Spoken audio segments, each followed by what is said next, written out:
All praises to Yahweh, Ba'ashem Yahweh Shai. Double honors to the apostles and the elders of GMS. Salutations to all the Akim out there doing this work in truth and sincerity, risking their lives and their freedom to do so. To the scattered hopeful elect and the Aqua that are listening and learning, to you I say Shalom. This is your brother Django here, coming to you with a lesson. Just a little background about how I got this lesson. This I got this um, right before all the lockdowns started going into place, and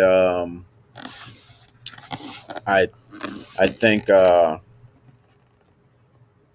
through the spirit, the devil, Satan, Esau did not want this lesson to come out just because it's his secret little weapon, you know, that's kind of hidden in plain sight in your face. And but we're gonna bring that stronghold down. So, uh, marriage in the Christian dispensation. Christ revoked the dispensation granted in the Mosaic law. He promulgated the original divine law of monogamic and indissoluble marriage. In addition, he raised marriage to the dignity of a sacrament. Um, So Christ meaning Yahweh Shai, who we call Yahweh Shai. So Genesis chapter 2, verse 24.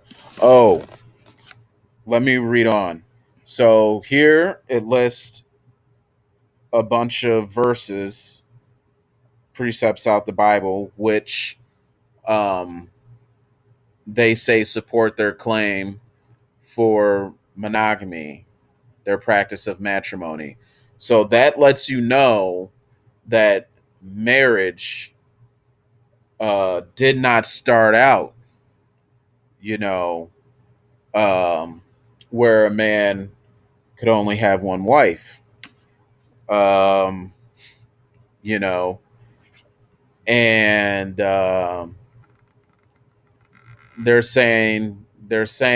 they're confirming it because it says um, Yahweh Shai revoked the dispensation granted in the Mosaic law, which he never did and he never would, you know. Uh, it says, if anyone should say matrimony is not truly and properly one of the seven sacraments of the gospel law instituted by Yahushai, but an invention of man, not for conferring grace, let him be anathema. Council Trent Session 21. So that lets you know that, see, they must have had defectors and people who are objecting to this mandate, this, you know, uh, putting this on the people. But, they said, oh, you got to confer grace to us. We do this little evil thing to the people. So you gotta be on board with it, you know. Um, and you can't say it is. So that's what's going on here. They're already letting you know. They changed it, and they twisted it, and they do that. I'm gonna do more than one video on this, but basically, there is an insidious reason why they do this. So let's go to Genesis chapter 2, verse 24. Therefore shall a man leave his father and his mother, and shall cleave unto his wife, and they shall be one flesh. So, right, but that doesn't mean um, you do that. That's when you get married. when you get married, that's what happens. So sex is marriage.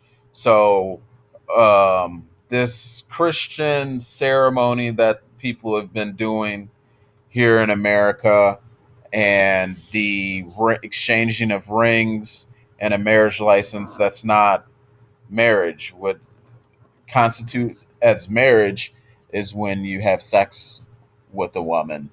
And so by them creating these wedding rings, uh, and marriage licenses and ceremonies and things, it leads to a lot of debauchery and illicit sex and whoredom,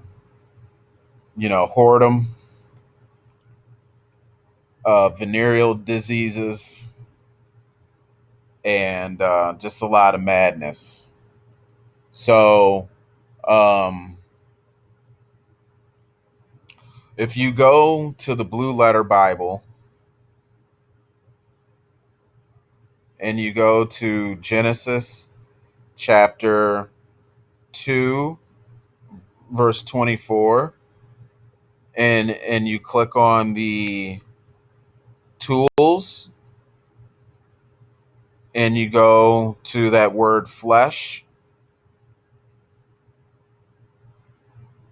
and it says male organ of generation, euphemism, the body itself.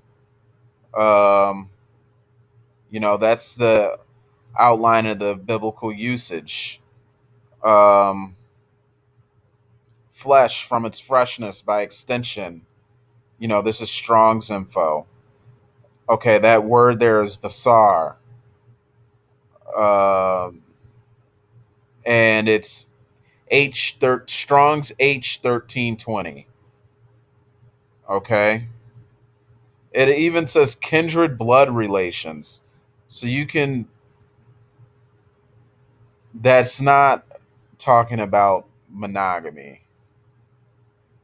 And yeah, you cleave to your wife. Um,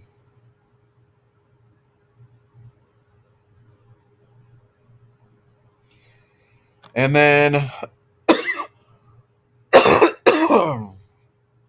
Matthew 19. I'm going to read from the top. And it came to pass that when Jesus had finished these sayings, Yahushai had finished these sayings, he departed from Galilee and came into the coasts of Judea beyond Jordan.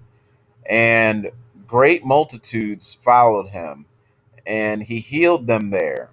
The Pharisees, all right, listen up, also came unto him, tempting him, and saying unto him, is it lawful for a man to put away his wife for every cause? And he answered and said unto them, have ye not read that he which made them at the beginning made them male and female?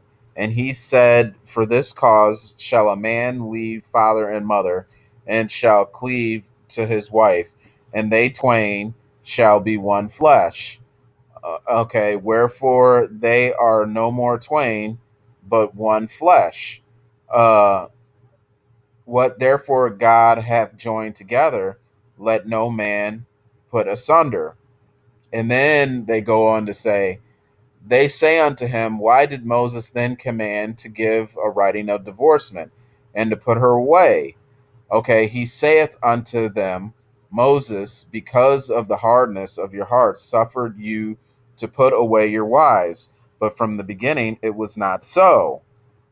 Okay, and so basically, I read that, and so that was not about how many wives a man can have.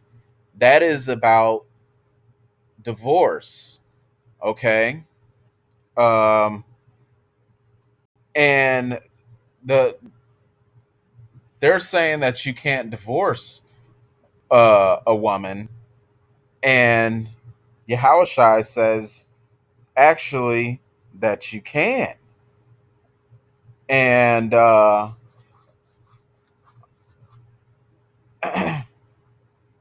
And listen to this, Matthew chapter 19, verse 9.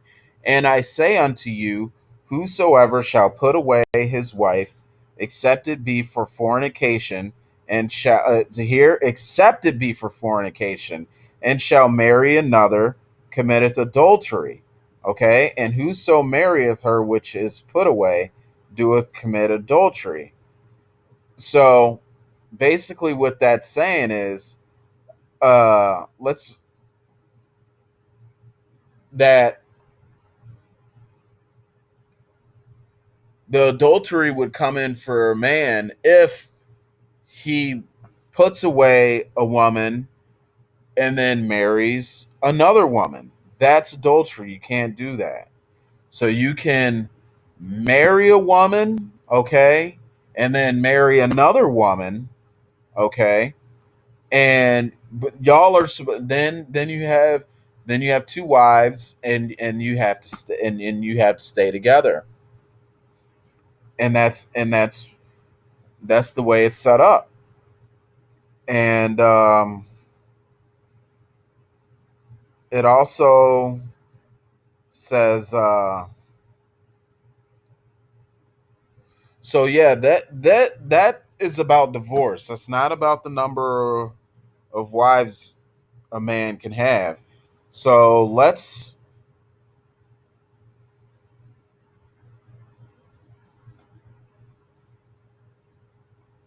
look up something else.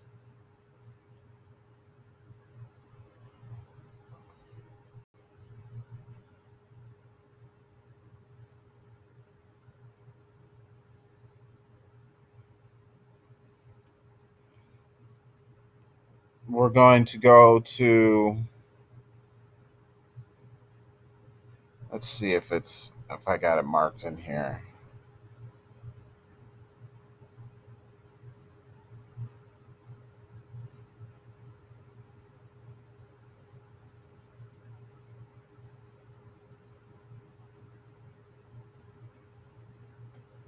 Okay, so First Samuel chapter 1. Oh, excuse me. First Samuel chapter 18, verse 21. And Saul said, I will give him her, that she may be a snare to him, and that the hand of the Philistines may be against him. Wherefore Saul said to David, Thou shalt this day be my son in law, in the one of the twain. Okay, and Saul, I believe, had multiple women, and we know King David had multiple women. So um, that's when they were talking about that twain, where there are no more twain but one. Okay, that's talking about a physical coming together, the act of being married, of getting married.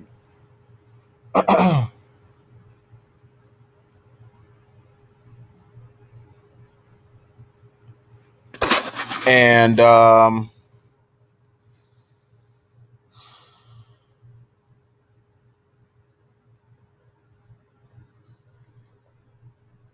and the Pharisees were always trying to gaslight Yahushai, okay? And you know, um that's what was going on there. And so we're gonna go to Luke chapter 16, verse 15.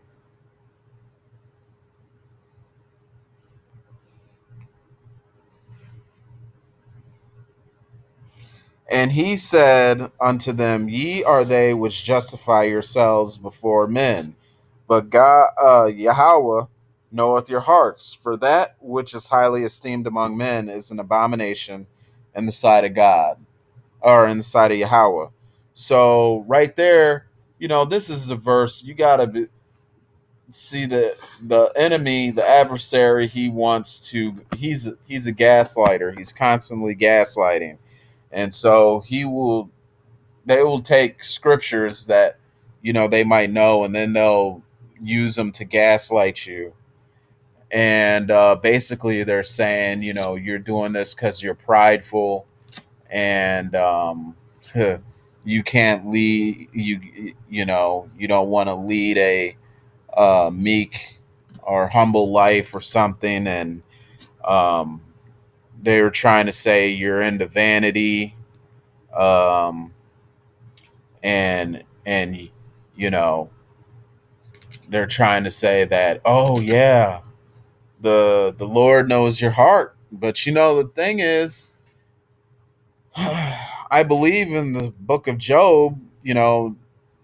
Job was restored more than what he had before he got afflicted. And he had more wives or something. There was a lot of that was a way that the that you would be blessed. you know if you read the scriptures, you will see that that's a way that the Most High blesses a man, is giving him wives and a lot of children. And you know I know there's somebody going, yeah, you gotta take care of him though. Just shut up. You're so ratchet. No one likes you. um Mark chapter 10 verse 11.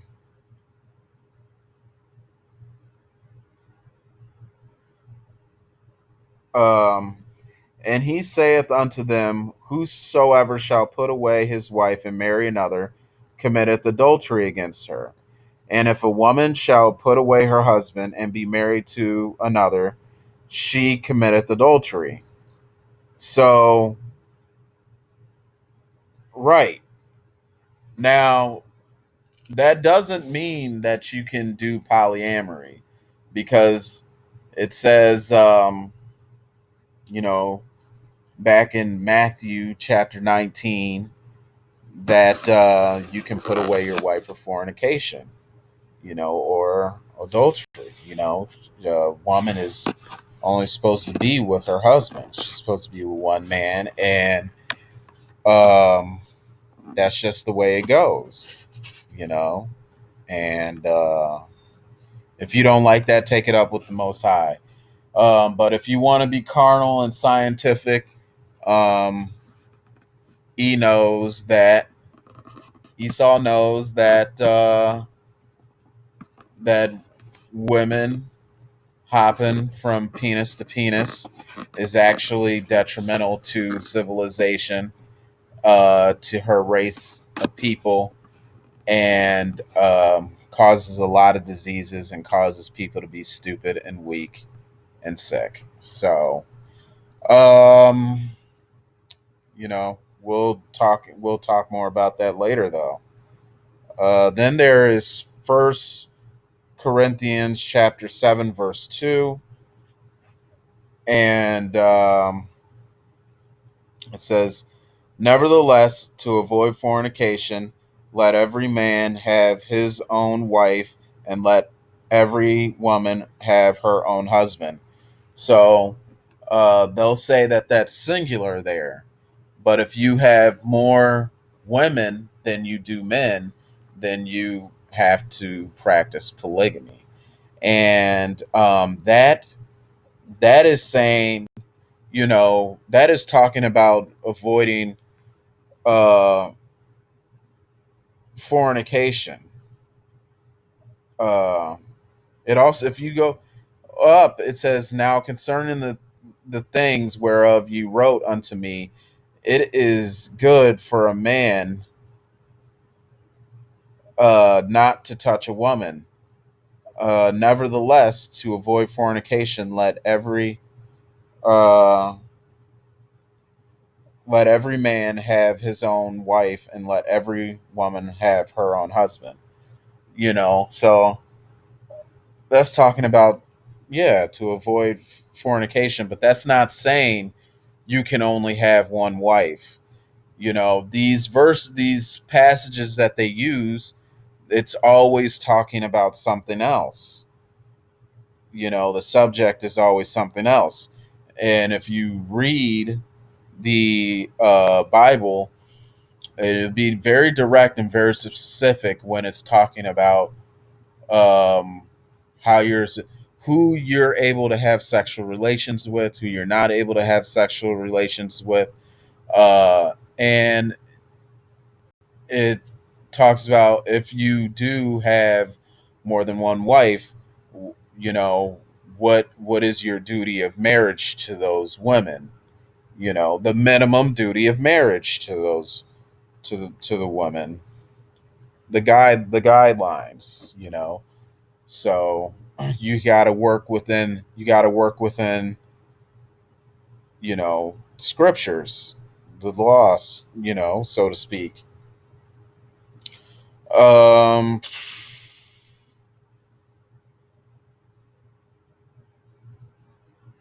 so let's go to so to show you that the Bible does say that you can have more than one wife. uh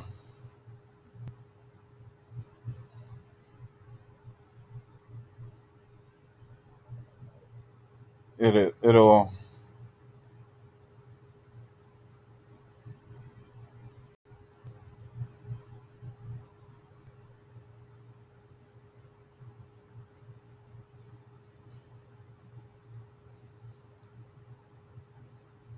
so if a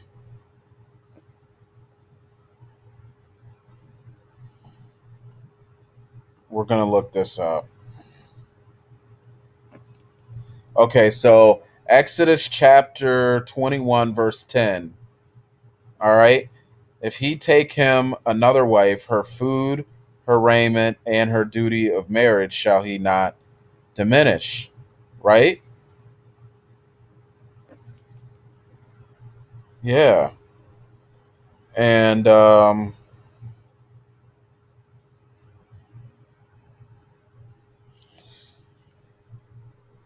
then there's another one. So basically, uh, that's saying it never says that it's a sin to have more than one wife. The Bible never says, the Bible never ever says that you can only before you could have more than one wife, and now you can only have one wife. The Bible doesn't say that. And it definitely doesn't say if you have more than one wife that you're an adulterer and you're gonna die and you're gonna go to hell. I know it. I know it doesn't say that, but it doesn't say that. You know, hey, you can only have one wife now. Um,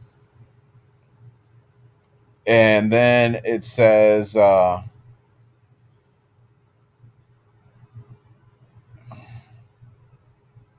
Deuteronomy chapter 21 verse 15 through 23.